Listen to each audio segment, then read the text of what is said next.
This program contains dramatic reenactments and material that may be disturbing to some audience members. Viewer discretion is advised.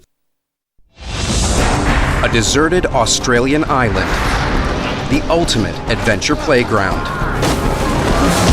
When two strangers meet on a remote stretch of beach, they decide to climb a mountain together to see the legendary view.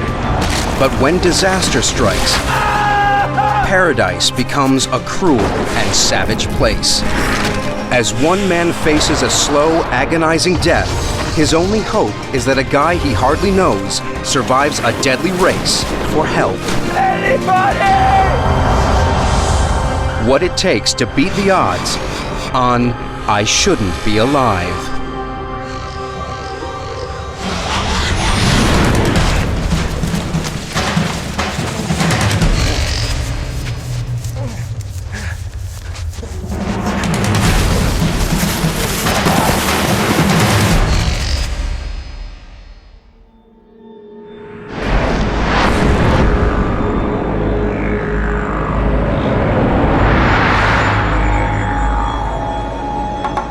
Hinchinbrook, a mountainous, uninhabited island off the Queensland coast of Australia. Covered in a dense tropical rainforest and fringed with spectacular beaches, it's a magnet for hardcore hikers like Australian environmentalist Warren McDonald. The best way for me to get rejuvenated or grounded, if you like, is to put a backpack on and go into the bush. I've been hearing a lot over the years about Hinchinbrook Island and figured, I should go and check it out. So it had always been on my map, if you like. Warren plans a solo trek of the island's only marked trail, the Coastal Circuit. Hinchinbrook receives few visitors. There's no electricity, no hotels. And the only way on and off it is by a ferry that only runs once a day. You could say, once you're there, you're nowhere. I don't go hiking usually to be with the crowd, so I took off on my own. This, a hike along the coast on a formed trail, walk in the park. After hiking a full day, Warren decides to make camp on a remote beach. Surprisingly, he finds someone already there. First thing I noticed is there's a guy sitting down on the beach wearing a bandana, basically, sketching the scene out on the ocean. And I remember thinking, wow, that guy looks pretty chilled out, Hey, how you going? Warren introduces himself to Geert van Goelen. Turns out he's from the Netherlands.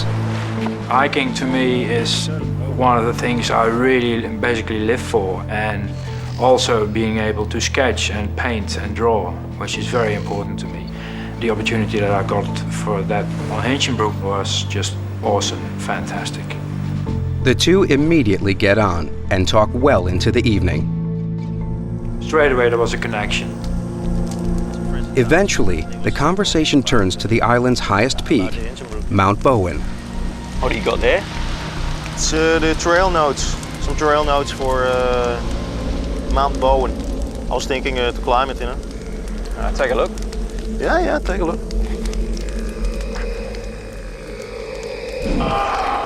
That there's that book, 1,000 Things to Do Before You Die. Oh, yeah? Apparently the view from the top of Mount Bowen is in there twice.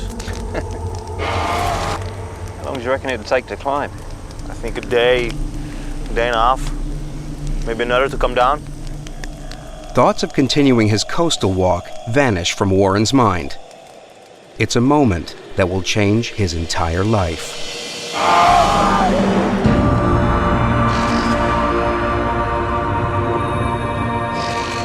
So we made a plan to get an early start in the morning. We figured it'd probably take 8 hours to get to a high camp, and from there the next day we'd be able to make the summit and probably come all the way back down to the beach in that day. There is no clear path to the summit of Mount Bowen. Geert's trail notes suggest climbing the 3,700 feet to the top by following a creek bed to avoid hiking through the dense rainforest. We were going to be off track, but we still had something to follow, so navigation supposedly wasn't going to be an issue.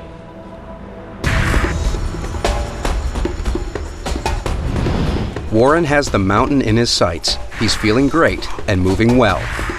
I've got a pack on for the first time in 6 months and I'm bouncing like a gazelle from rock to rock. Unlike Warren, Geert just can't find his pace. And I had a real battle of getting on with it. I remember thinking, what if I started here, you know? I mean, this is not a joke, this is serious walking.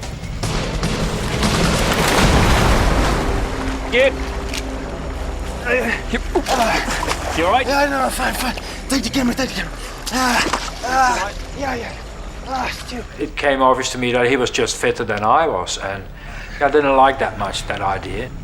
But at the same time, I was having a great time. And I like that sort of element in hiking very much. Why should it be easy? I might as well stay home. Boulder hopping takes concentration. So much so, you can forget about other stuff, like where you are. We'd probably been going for 5 hours or so when I started thinking, wow, you know, we don't look like we're anywhere near where we need to be. Both of us realized that there's all these side creeks that we've missed. We've missed turn-offs, maybe we were on the wrong path. Doubt started creeping in. What do you reckon? I reckon we're in the wrong creek bed. I reckon you're right. The guys are now about 16 hours from the ferry. They've trekked nearly 5 miles through difficult terrain and are 2/3 the way up the 3,700-foot peak. I didn't feel like we were lost. I don't even know if I'd use the term geographically embarrassed. To me, it wasn't a huge deal. We're gonna lose the light, you know, soon. It's gonna get dark. We'll pull up stumps here and spend the night on this slab and we'll keep going from there. Come on, get.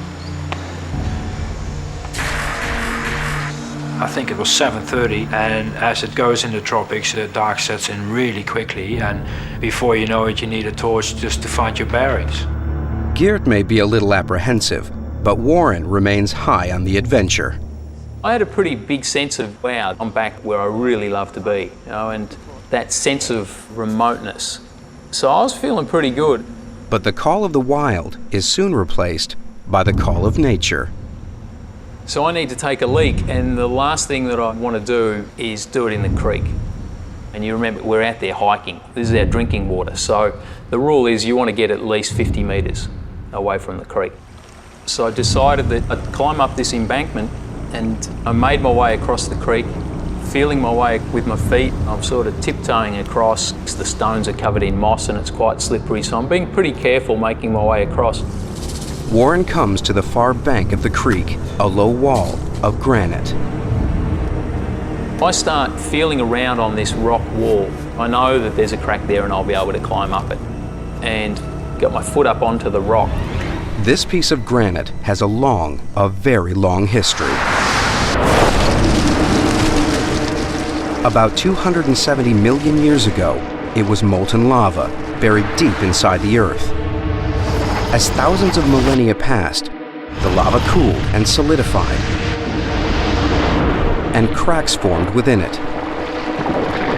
Then, as the mountains and volcanoes above eroded away, the cracks widened and deepened, leaving this boulder teetering on a knife edge.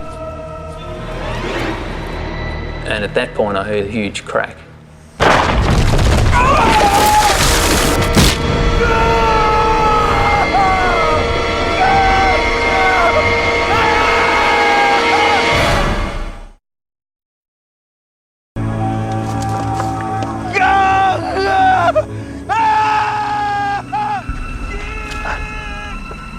I didn't have a clue what had happened. Not a clue. Are you alright? One! One!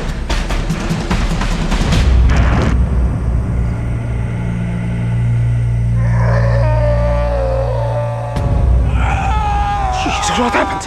I could feel straight away that he was trapped, and judging by the size of the rock, I could not get that off. All I know is it's grinding down into my legs.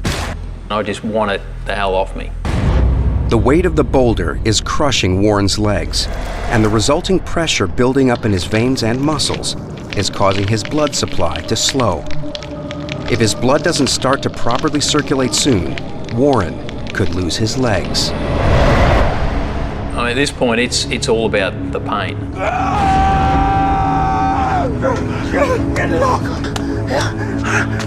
It's just, it dominates everything else.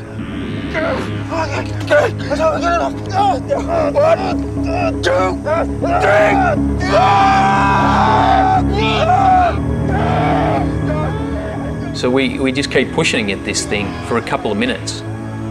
It's incredible the negative energy that the rock actually gave. It was almost as though the rock was pushing me back. Nothing happened, and it's like trying to push a tank out of the way. I'm in a world of pain, but there's not a hell of a lot I can do about it. Geert clearly can't lift the rock alone. Warren, trying hard to focus through the pain, suggests what to do next. At some point, something kicks in, and I would almost describe it as some kind of primeval survival tactic where it becomes obvious what we need to do. And at this point, I start directing Geert. Oh my God, Geert, calm. Just stay calm. All we need to do, we need to build a lever. We've got to find a branch. Something we need to get a big branch. I will be as quick as I can. Go quickly, Geert. As if things aren't bad enough, the elements begin to turn. Bad news in an area prone to flash floods. So it started raining. I'm thinking, this isn't ideal. We don't really need this. The last thing we need right now is rain.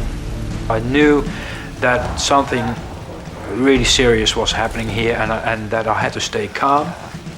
I can hear him downstream wrestling with trees and branches of trees, trying to break off something decent that we can use as a lever, and I can almost picture in my mind what he's doing. And obviously I want him to come back as quick as he can. You know, I'm almost trying to will him to hurry up.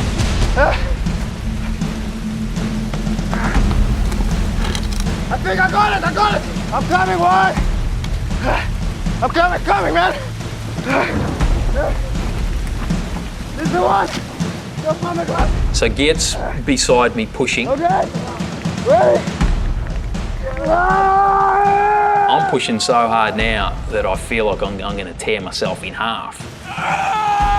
And then all of a sudden it moves, maybe an inch. Go, quick, again, go.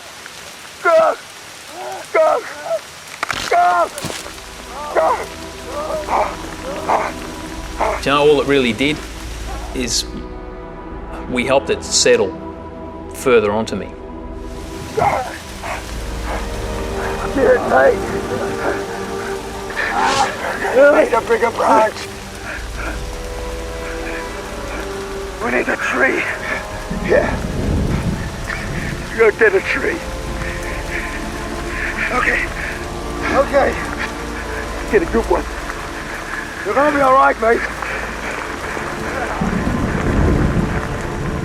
When he leaves, I start thinking the rain's getting harder and harder. You know, it's getting louder and louder. It's not a big deal until I realise I can feel water swirling around my hips.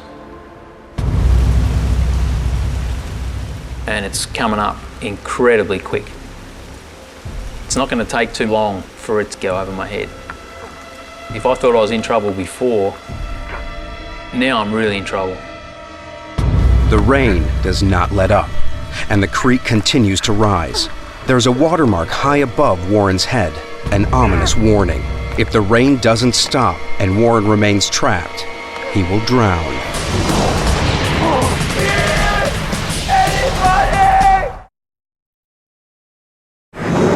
With floodwaters rising, his companion is in a desperate hunt for something strong enough to move the rock. I would start to find young trees. I'd been given a Swiss Army knife by someone. I decided to start cutting the wood and sawing, as it were. And in the process of doing that, the handles of the Swiss Army knives, I pushed them off and not realized that the metal bits that kept the handles together had gone into my skin and tore the whole inside of my hand open. Geert's body is flooded with adrenaline. It triggers the release of chemicals which block the transmission of pain signals up the spinal column to his brain. I didn't even feel it. You know, you don't feel pain then.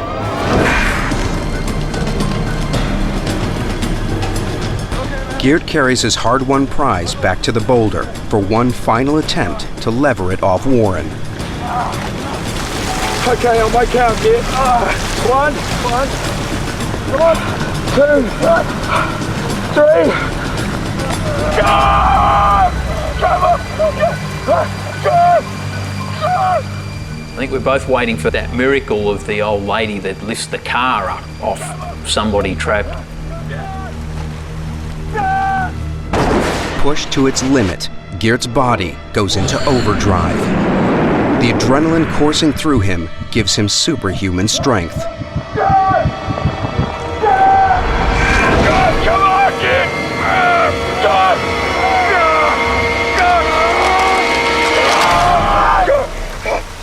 But ultimately, the boulder is just too heavy. We had just broken what would probably be the strongest lever we're going to find out here in a creek bed, and it had just cracked like that. And at that point, the fear factor definitely increased for me.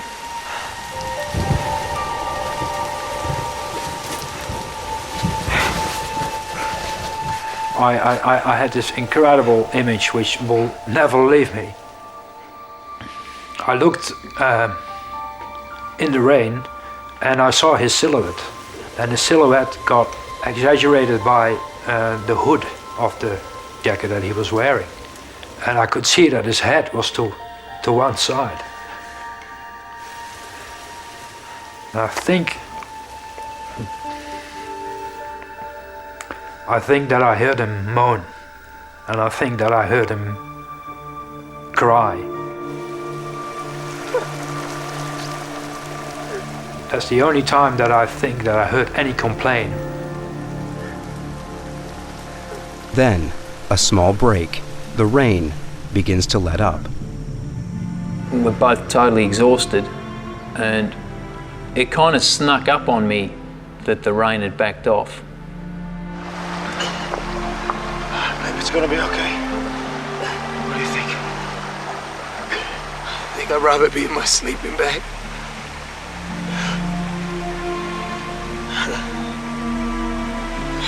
I'm sorry. I'm sorry. You don't be sorry about anything, mate. You did good. You did really good. The realization dawns on them that they've run out of options. Geert has to go get help. Up until that point, nobody wants to even contemplate the idea of him hiking out and leaving me alone. Both men are experienced enough to know that making the descent in the dark is suicidal for Geert. He can't go anywhere until daybreak. The sun starts coming up, and it's the slowest sunrise I've ever seen.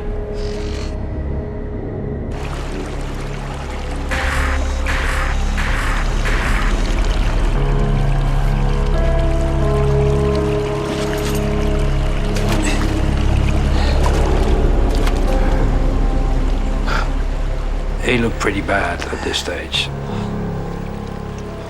He looked incredibly white, pale. Geert makes Warren as comfortable as possible. He leaves a drinking cup, food and clothing, a notepad, and a few creature comforts. Give you something to do. You go easy, mate. It's gonna be another night, you know, before I get back to the ferry. I can do that. Another night I can do.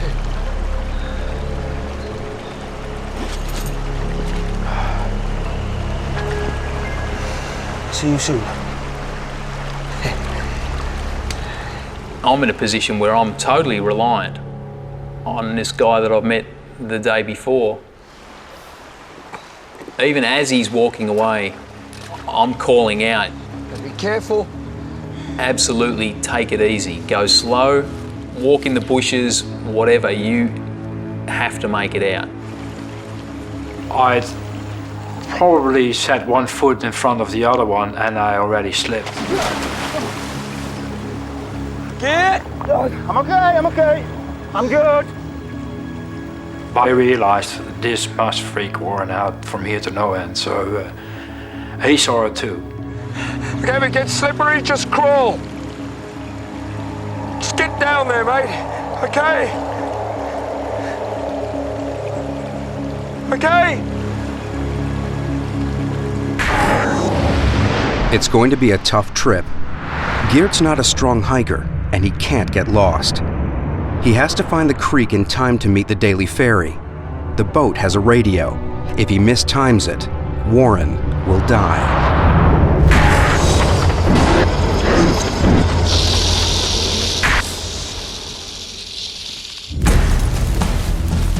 Everything is wet and high, and the incredible, enormous amount of vegetation.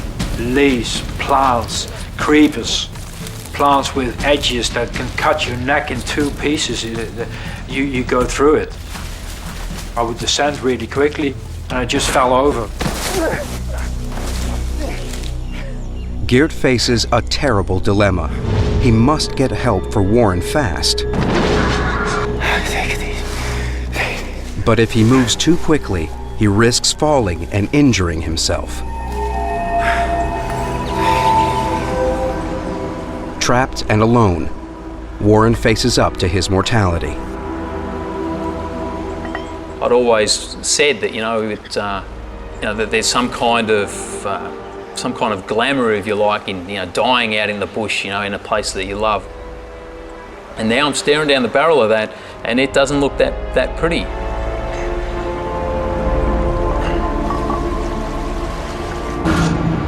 Meanwhile, Geert presses on at a breakneck pace.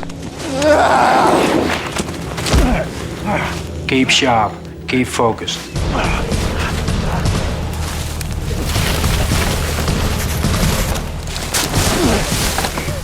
Sometimes I'd hurried it a bit too much.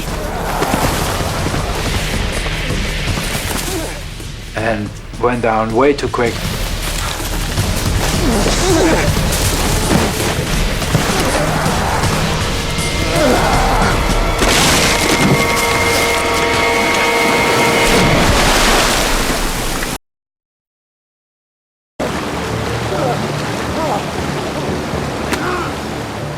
I'm really angry at myself. Calm down, take it easy.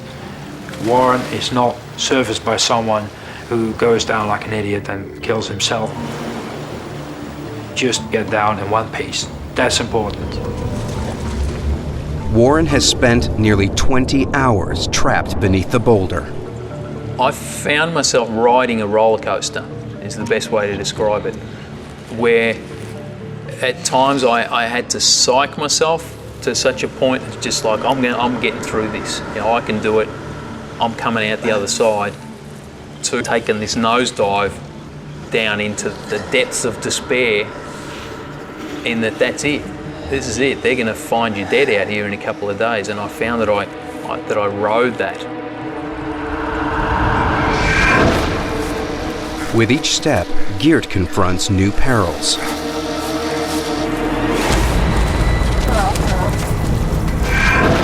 This is the Australian green tree ant. It does not sting, but bites painfully, expressing venom from its abdomen, irritating the bite wounds. These guys attack viciously in mass, causing pain like you've never known.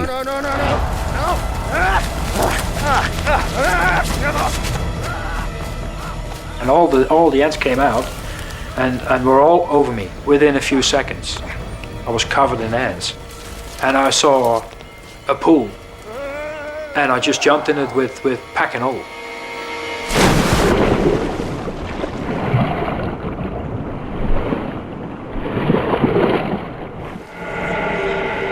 The biggest thing to deal with, I think, was the fact that some of the best times in my life had been spent in the wilderness, and I'd spent time as an environmentalist protecting wild places, and the irony was that that same kind of place was now going to be the end of me. I found myself wanting to pick up the notebook that Gerd had left and to start writing a few things down. And I didn't realise it at first, but then it dawned on me that in a sense I was writing my last words and wanting to record that for family and people that I love. And then I realised why Gerd had left it there with me.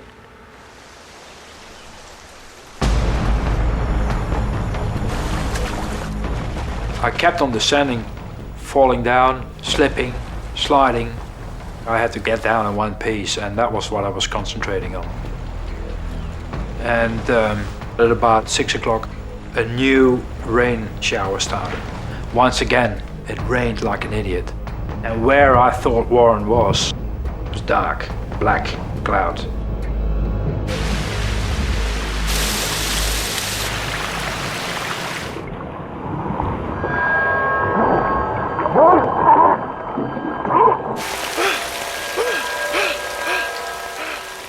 I'd been hallucinating. I felt nauseous, couldn't keep anything down, was probably hypothermic, and starting to feel sick like that was really a sign to me that I probably wouldn't last that much longer. Warren's body is shutting down. He is dying. Anybody!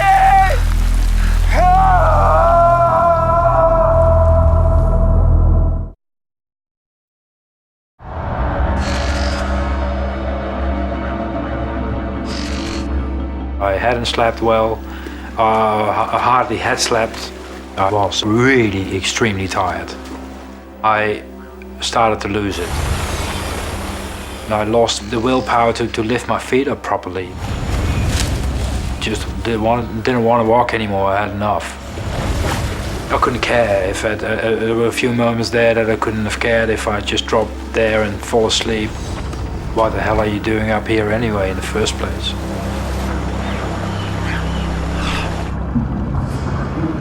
Back up the mountain, Warren is still hanging on, but he has a new problem.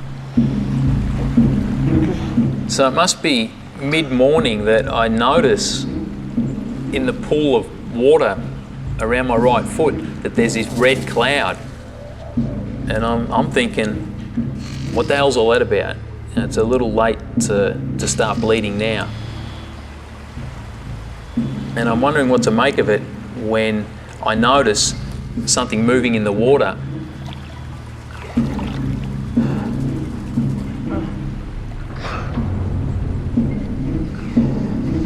And realised with horror, it's a yabby, a freshwater crayfish.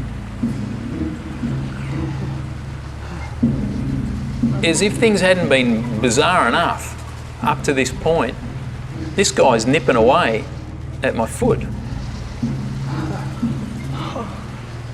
I feel like now like I'm living in some kind of horror movie. Well, I grabbed a branch from behind me and just started spearing it, trying to take this guy out. Go on. Get up. What made it even worse was that I couldn't feel anything. and that he could have been there for hours. You know, he could have been there all day. It's been 35 hours since the boulder fell on Warren. Geert made it down off the mountain after the worst night of his life. But he still has 10 miles of dense rainforest to cross to reach the ferry and radio for help. Everything was sore, I was bleeding, wounds all over the place. That was just hell. I felt more tired by the second, by the minute.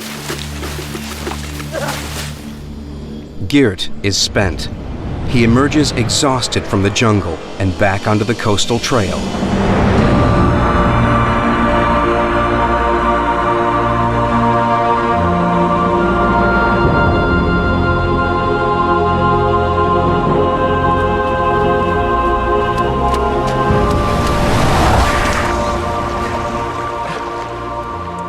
Sat on my knees and started vomiting.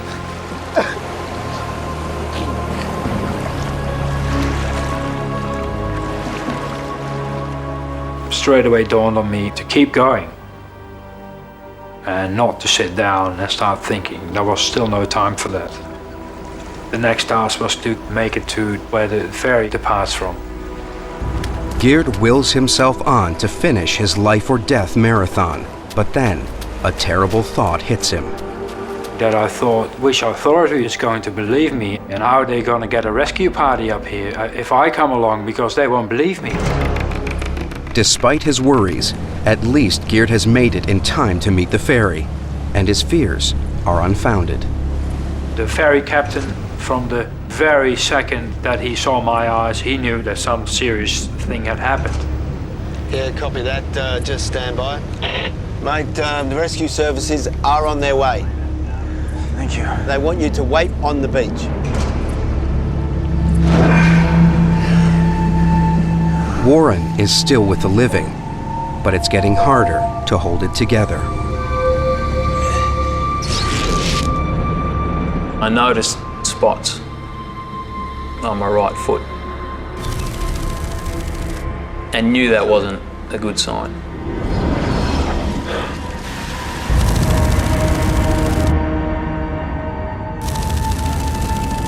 The thought crossed my mind that I would lose that foot, and I thought, don't even go there.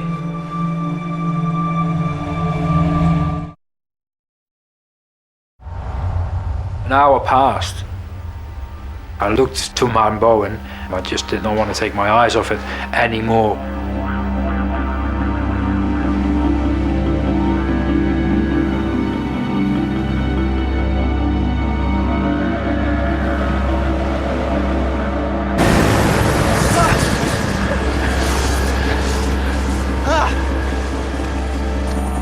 Inside the chopper is Dr. Chip Jaffers, an American trauma specialist working with the Australian Search and Rescue Services. The doctor was very calm, looked at me and he said, "Hi, we go up now, and where do you think that we can find him?" We had to make a guess that what we would take would be something adequate to lift the boulder off, and perhaps material to do an amputation if we couldn't get the boulder up. We weren't sure where we were going, what we would find. Right about now, I've all but given up. You know, I'm convinced that something's happened to Geert, and I'm basically just waiting to die. Geert struggles to get his bearings from the air. You're left there! To the left, go to the left! You copy that? That's where we went back! This is close!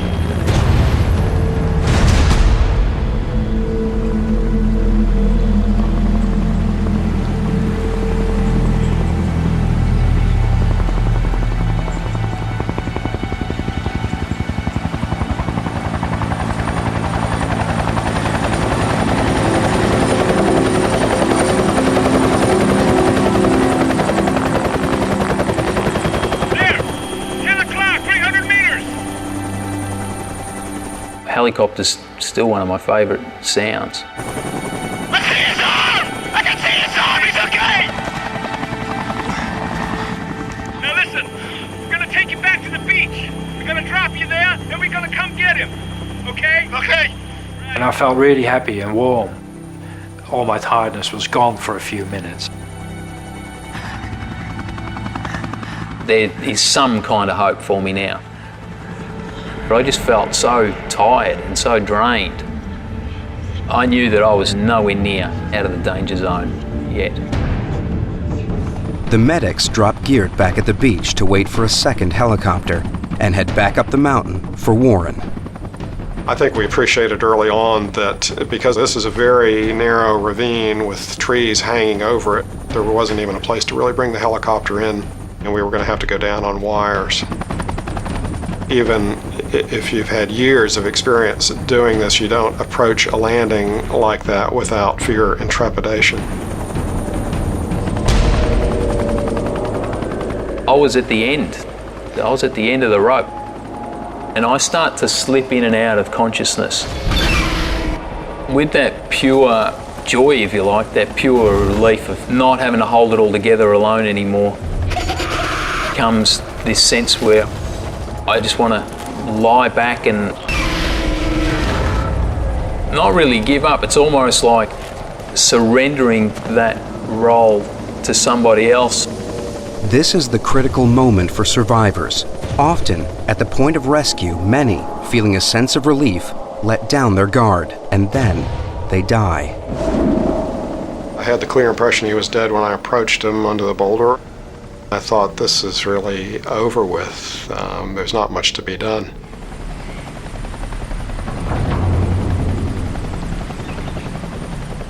He says something to the effect, I'm glad to see you. Then I knew we were there. I knew we were going to be able to do something. How long you been here?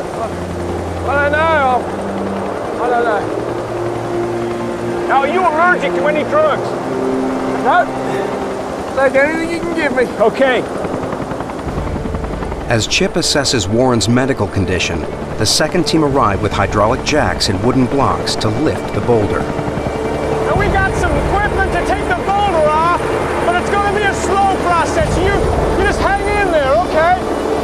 Now, you hold this. Keep it under your arm, okay? Right, that's it. Keep the pressure on, otherwise you'll be losing fluid. Warren is in as much danger now as at any point in his ordeal. A deadly cocktail of toxins has formed in the blood-starved tissues of his legs. When the boulder is lifted, these toxins could flood out of his legs and poison his body. His blood pressure can crash, and his vital organs fail. This is what's known as crush syndrome, and it could easily kill him. I would say for the normal mortal man, I would have expected him to die, honestly. If not fairly immediately, perhaps when we were to remove the boulder. To combat the effects of crush syndrome, Chip injects Warren with a massive shot of adrenaline, hoping it will constrict his blood vessels and raise his blood pressure.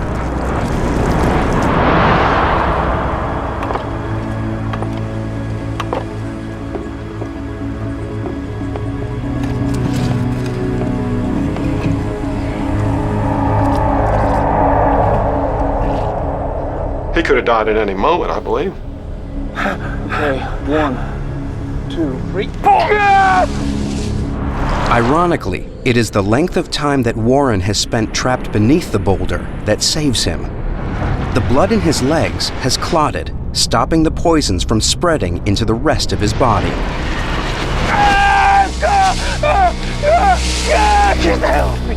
Get off me! Stay with me, now breathe. Physically, he survived the rescue attempt, but, from a physiologic point of view, the guy's still in profound shock.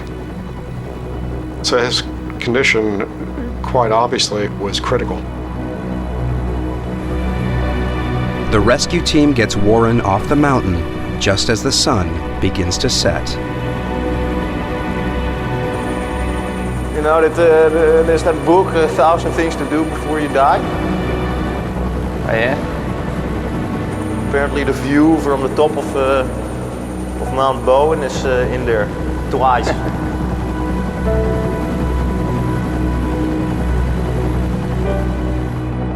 Warren was flown to Cairns Base Hospital, but his ordeal was far from over, as Geert was to learn a few days later when the two men spoke again by phone. I called the hospital in Cairns and I said, Warren, hi, how you going? And he said, yeah, I'm fine, you know. I was a bit worried that you didn't make it out there, but you finally did it. Hey, thanks, mate, thanks. And then he said, but I lost my legs, mate. And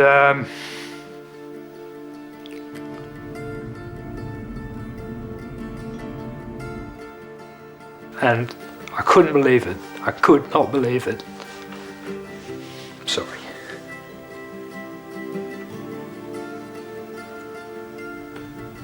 I was so close to not making it. It wasn't funny. But I think it's changed me so much and allowed me to see things so differently. If I had a chance to change it again, I don't necessarily know that I would. Nothing has kept Warren McDonald from pushing himself to the limit. On February 9, 2003, he became the first double above-the-knee amputee to reach the summit of Kilimanjaro, Africa's highest peak. Warren now lives in Vancouver, Canada, and travels the world as a motivational speaker. Geert now lives in Australia and returned to Hinchinbrook Island for the first time during the making of this film. Geert, Warren, and Chip remain friends to this day.